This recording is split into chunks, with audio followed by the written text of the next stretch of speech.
ناظرین اکرام، ایسی عورت سے فاصلہ رکھو جس میں دو چیزیں ظاہر ہو رہی ہو۔ نمبر 1، لباس میں عورت کا بدن ظاہر ہو رہا ہو۔ نمبر 2، بولتے وقت اس کی بد اخلاقیت ظاہر ہو رہی ہو۔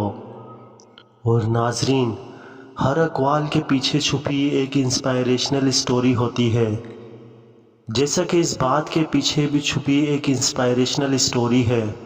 ناظرین، ایک دور کی بات ہے، ایک گاؤں میں ایک خوبصورت عورت نیلم نام کی رہائش کرتی تھی، جس کا لباس انداز بہت ہی مخصوص تھا۔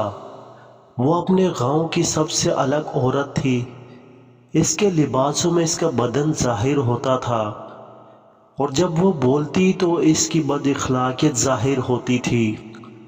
ایک دن ایک لڑکا گاؤں میں آیا اور لڑکی کی طرف دل سے متاثر ہو گیا۔ وہ لڑکی کی انداز و خصوصیت سے مغرور نہیں ہوا، بلکہ اس نے اس کے دلکشی کی بجائے اس کے اخلاقی معاشرت کے اصولوں پر توجہ دی۔ اس نے اس کو سمجھایا کہ انسان کی حقیقت دل و اخلاق میں ہوتی ہے اور لباس یا باتوں میں نہیں۔ لڑکی نے اپنی عادات میں ترتیب دی اور اپنے اخلاق کو بہتر کیا۔ اس کے بعد دونوں محبت میں ایک نئی شروعات ہوئی اور وہ خوشی خوشی زندگی گزارنے لگے۔